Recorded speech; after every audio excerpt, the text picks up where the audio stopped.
Hi பா, எல்லாம் எப்படி இருக்கீங்க? இன்றைக்கி நம்ம ஷெரின் வீட்டு சாப்பாடில் ஒரு 5 நிமிஷத்தில் செய்யக்கூடிய பிரேக்ஃபாஸ்ட் ரெசிபி தான் பண்ண போகிறோம். ரொம்ப ஈஸியாக இருக்கும். டெய்லி நம்ம வீட்டில் பிரேக்ஃபாஸ்ட் என்ன பண்ணலாம், டின்னர் என்ன பண்ணலாம் இப்படின்னு தான் டெய்லி நமக்கு யோசனையே போகும். ஒரு இன்ஸ்டண்ட்டாக ஒரு தோசையும் ஒரு சட்னியும் சட்டுன்னு ஒரு 5 நிமிஷத்தில் செஞ்சு முடிச்சிடலாம். அந்த மாதிரியான பிரேக்ஃபாஸ்ட் தான் இன்றைக்கி நம்ம ஷெரின் வீட்டு சாப்பாடில் பண்ண போகிறோம். அதுக்கு வந்து நான் கோதுமை ரவை எடுத்து வச்சுருக்கேன். 1/4 கிலோ கோதுமை ரவை எடுத்திருக்கேன். நம்ம 4 பேர் இருக்கிற ஃபேமிலிக்கு இந்த 1/4 கிலோ அளவுக்கு சரியாக இருக்கும் அப்படின்றதுனால 1/4 கிலோ எடுத்திருக்கேன். இப்போ இதை கழுவி எடுத்துக்கலாம். ரவையை வந்து லைட்டாக கழுவிட்டு அதை அப்படியே ஊற வச்சிடலாம். ஒரு பவுலுக்கு மாற்றிக்கிறேன். 250 கிராம் கோதுமை ரவை. பாருங்கள், ரவை நம்ம எப்பயுமே உப்புமாவுக்குலாம் யூஸ் பண்ணுவோம் இல்லையா, அந்த மாதிரியான கோதுமை ரவை தான் இது. இப்போ இதை தண்ணி ஊற்றி கழுவிட்டு ஊற வச்சுக்கலாம். கழுவி எடுத்தாச்சு. இந்த ஈரப்பதத்தோடு அப்படியே வச்சிடலாம். மிக்ஸி ஜார் எடுத்துகிட்டு ஒரு 10 போல் சின்ன வெங்காயம், ஒரு துண்டு இஞ்சி, 1/2 ஸ்பூன் சீரகம், ஒரு 4 போல் வரமிளகாய், இதையே லைட்டாக அடித்து எடுத்துக்கலாம். பாருங்கள், இந்த மாதிரி அரைச்சி எடுத்ததுக்கப்புறம் நம்ம ரவையை கழுவி வச்சுருந்தோம் இல்லையா, அதையே இது கூட சேர்த்துடலாம்.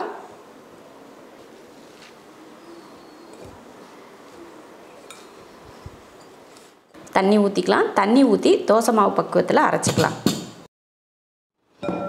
மாவை அரைச்சாச்சு. ஒரு பவுலுக்கு மாற்றிக்கலாம். 1/4 கப் பச்சரிசி மாவு. இந்த கப்பில் 1 கப் ரவை எடுத்தோம் இல்லையா, அதே கப்பில் 1/4 கப் பச்சரிசி மாவு இதில் சேர்த்துடலாம். தேவையான உப்பு சேர்த்துட்டு இதை கலந்துருவோம். கரெக்டாக தோசைக்கு மாவு எப்படி கலப்புமோ அந்த அளவுக்கு தண்ணி ஊற்றி கலந்துக்கோங்க. அளவுக்கு அதிகமாக தண்ணியும் வேண்டாம். ஓரளவுக்கு இந்த பார்த்திங்கன்னா எடுத்து இப்படி ஊற்றினா நல்லா வரணும், அந்த மாதிரி இருக்கணும். கலந்து வச்சாச்சு. மாவு அரைச்சது பாருங்கள், குருணையாக நல்லா வந்து நம்ம கோதுமை ரவை வந்து நல்ல குருணையாக இருக்கும். ஆனால் இது ஓரளவுக்கு நம்ம இட்லி மாவுலாம் அரைப்போம் பார்த்திங்களா, அந்த மாதிரி பக்குவத்தில் இருக்குது பாருங்கள். இந்த மாதிரி தான் அரைக்கணும். இப்போ இதை மூடி வச்சிடலாம் ஒரு 5 நிமிஷத்துக்கு. அந்த 5 நிமிஷத்துக்குள்ளே நம்ம சட்னிக்கு வந்து பருப்பு இதெல்லாம் வறுத்து எடுத்துகிட்டு வர்றதுக்கும் இது ஊறுறதுக்கும் சரியாக இருக்கும். கடாயில் வறுக்கிறதுக்காக ஒரு 2 ஸ்பூன் அளவுக்கு எண்ணெய் ஊற்றிக்கலாம். எண்ணெய் ஊற்றினதுக்கப்புறம் 2 ஸ்பூன் அளவுக்கு கடலைப்பருப்பு, அதே அளவு உளுந்து, கொஞ்சம் கருவேப்பிலை, ஒரு பூண்டு பல் வந்து ஒரு 10 போட்டுக்கோங்க. நான் சின்னதாக இருக்கிறதுனால 10 சேர்த்துருக்கேன்.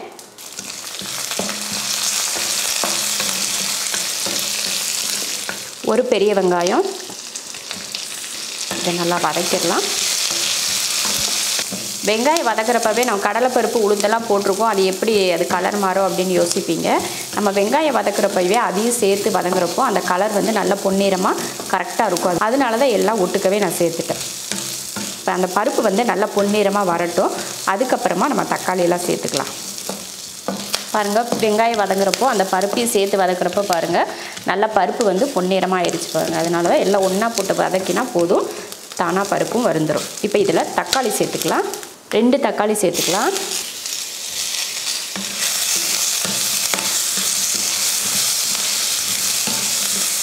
கொஞ்சம் மணத்துக்காக கருவேப்பிலை, மல்லித்தழை இதில் சேர்த்துடலாம். சேர்த்துட்டு அதையும் வதக்கி விட்டுறலாம் லைட்டாக. கொஞ்சமாக புளி போட்டதுக்கப்புறம் ஒரு 4 வரமிளகாய் சேர்த்துக்கிறேன். 4 வரமிளகாய் காரத்தை பொறுத்து நீங்கள் மிளகாய் சேர்த்துக்கோங்க.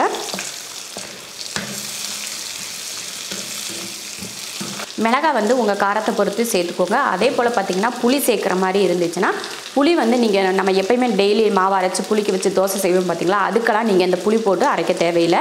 நம்ம இன்ஸ்டண்ட்டாக தோசை பணியாரம்லாம் செய்வோம் பார்த்திங்களா, அதுக்கு மட்டும் இந்த மாதிரி கொஞ்சமாக புளி சேர்த்து நீங்கள் சட்னி அரைச்சிக்கோங்க. அப்போ தான் டேஸ்ட் வந்து நல்லாயிருக்கும். நம்ம மாவு புளிக்க வச்சு தோசை செய்கிறோமோ இட்லி செய்கிறோமோ அதுக்கு இந்த சட்னியை புளி போட்டு அரைச்சி சட்னி சாப்பிட்டோம்னா எக்ஸ்ட்ரா புளிப்பாக இருக்கும். அதனால இன்ஸ்டண்ட்டாக செய்கிற மாவுகளுக்கு இருக்குது பார்த்திங்களா, அதுக்கு மட்டும் புளி சேர்த்துக்கோங்க. ரொம்ப ரொம்ப நல்லாயிருக்கும் டேஸ்ட்டு. இப்போ அடுப்பை ஆஃப் பண்ணிடலாம். ஆஃப் பண்ணிவிட்டு நல்லா ஆற வச்சுட்டு நம்ம இதை சட்னி அரைச்சிக்கலாம். சட்னிக்கு வறுத்தோம் இல்லையா, அது நல்லா ஆறிடுச்சு. இப்போ மிக்ஸி ஜாருக்கு மாற்றிட்டு நம்ம அரைச்சிடலாம்.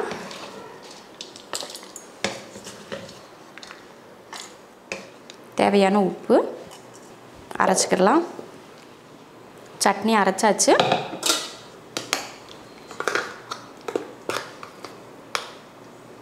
இதை ஒரு பவுலுக்கு மாற்றிடலாம்.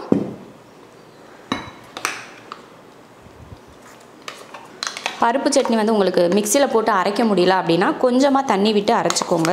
உங்களுக்கு சரியாக இருக்கும் அந்த பக்குவம் வந்து கிரேவி மாதிரி. இதில் மிக்ஸி ஜாரை கழுவியும் கூட கொஞ்சமாக நீங்கள் இதில் தண்ணி சேர்த்துக்கலாம். அளவுக்கு அதிகமாக தண்ணி சேர்த்திட்டிங்கன்னா நல்லா இருக்காது. கொஞ்சமாக சேர்த்துக்கிட்டிங்கன்னா தான் நல்லாயிருக்கும். நல்லா அப்படியே கொல கொலப்பாக இருக்கணும். அப்போ தான் நல்லாயிருக்கும். அவ்வளோதான். இதுக்கு மேலே நம்ம தாளிச்செல்லாம் ஊற்ற வேணாம். ஏன்னா நம்ம எண்ணெய் ஊற்றி தானே வதக்கி அரைச்சிருக்கோம். அதனால் எக்ஸ்ட்ரா இதில் தாளிச்செல்லாம் ஊற்ற தேவையில்லை. இந்த அளவுக்கே போதும். சட்னி பார்த்திங்கன்னா இப்போ சூப்பராக ரெடி ஆயிருச்சு. அடுத்து நம்ம தோசை ஊற்றுறது தான். தோசை ஊற்றுறதுக்கு முன்னாடி பார்த்திங்கன்னா மாவு பாருங்கள் சூப்பராக ஊறிட்டுருக்கு. இப்போ இதில் மல்லித்தலை கருவேப்பிலை சேர்த்துடலாம். நம்ம கையில் ஒரு கையளவுக்கு ரெண்டுமே சேர்த்துக்கோங்க. உப்பு சரியாக இருக்கான்னு பார்த்துட்டு அடுத்து தோசை ஊற்றுறது தான்.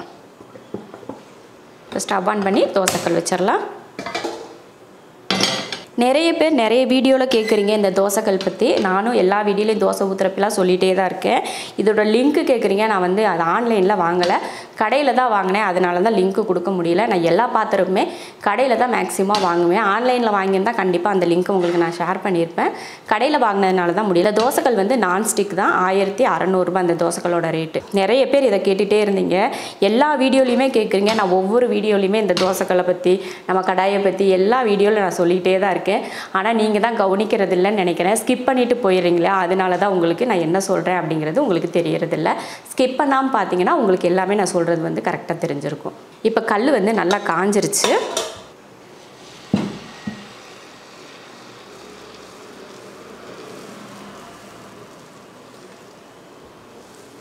அவ்வளோதான். நம்ம அரிசி மாவுலாம் சேர்த்துருக்கறனால நல்ல ஓரங்கள் எல்லாம் நல்ல மொறுமொறுப்பாக வரும். அரிசி மாவு சேர்க்காம கூட நம்ம இதில் தோசை செய்யலாம். தோசை ஊற்றுனதுக்கப்புறம் எண்ணெய் ஊற்றுறது வந்து உங்கள் விருப்பம். நெய் ஊற்றுறதுனாலும் ஊற்றலாம், இல்லைன்னா எண்ணெய் ஊற்றுறதுனாலும் ஊற்றலாம். அது உங்கள் விருப்பம். நல்லா 2 பக்கம் திருப்பி போட்டு வேக வச்சதுக்கப்புறமா தோசை எடுத்துடலாம். சூப்பரான தோசை ரெடி ஆயிடுச்சு. இது வெங்காயம் போடாமல் தோசை பண்ணியிருக்கோம். அடுத்து வந்து வெங்காயம் போட்டு ஒரு தோசை செஞ்சு காட்டுறேன். நான்ஸ்டிக் கல்லில் வந்து தோசை வரமாட்டேங்குது, சுருண்டுக்கிறது அப்படின்னு சொல்லி சொல்கிறீங்க. அதில் நம்ம ஊற்றுற எண்ணெய் வந்து ஒட்டிகிட்ருக்கோம். அதனால தான் நம்ம தோசை ஊற்றுனதுமே அது சுருண்டுக்கும். நல்லா அடுப்பை வந்து சிம்மில் வச்சுட்டு லைட்டாக தண்ணி தொளிச்சிட்டு ஒரு டிஷ்யூ பேப்பர் இல்லைன்னா இந்த மாதிரி ஒரு இது துணி வச்சுட்டு நீங்கள் தொடச்சிட்டு தோசை ஊற்றுனீங்கன்னா நல்லா சூப்பராக வரும், சுருண்டுக்காமல் வரும். எண்ணெயோடு நீங்கள் ஊற்றுனீங்கன்னா தான் அந்த தோசை நம்ம ஊற்றுனதுமே சுருண்டுக்கும். இது நான்ஸ்டிக்குக்காக மட்டும் இல்லை, எல்லா தோசைக்கல்லையுமே அப்படி தான். அதுக்கு மேலே கொஞ்சம் வெங்காயம் போட்டுட்டு லைட்டாக இப்படி அமுத்தி விட்டுருங்க அந்த மாவோடு சேர்த்து. வெங்காயம் வந்து உங்களுக்கு நிறைய தேவைன்னா நிறையா கூட நீங்கள் போட்டுக்கலாம். இப்போ மேலே எண்ணெய்.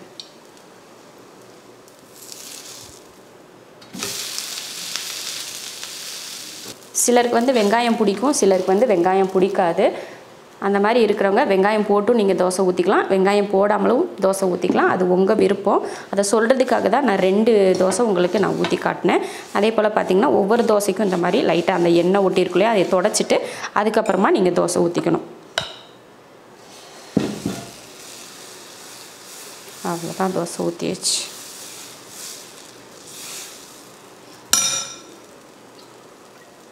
அந்த தோசைக்கு வந்து அந்த சீரகத்தோட மனம், அப்புறம் நம்ம இஞ்சி இதெல்லாம் போட்டிருக்கோம் பார்த்திங்களா, வெங்காயம், இந்த மணத்தோடு அந்த தோசை சாப்பிட்றப்போ நம்ம கோதுமை ரவை தோசை தான் சாப்பிட்றோம் அப்படின்னே தெரியாது. நம்ம எப்பயுமே அரிசியிலலாம் போட்டு அடை தோசை சாப்பிடுவோம் பார்த்திங்களா, அந்த மாதிரி டேஸ்ட்டில் தான் இது இருக்கும். கோதுமை ஸ்மெல் இதில் ஒரு துளி கூட வராது. ரொம்ப ரொம்ப மணமாகவும் ருசியாகவும் இருக்கும்.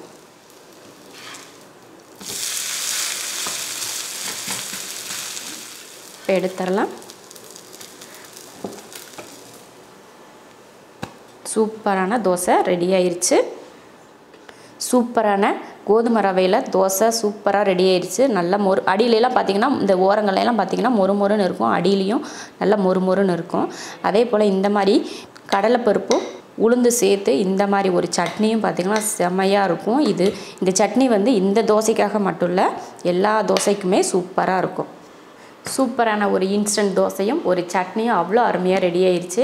நீங்களும் சட்னி யோசிக்காமல் இந்த மாதிரி ஒரு பிரேக்ஃபாஸ்ட் செஞ்சுக்கோங்க. வீட்டில் எல்லாருமே ரொம்ப ரொம்ப பாராட்டுவாங்க.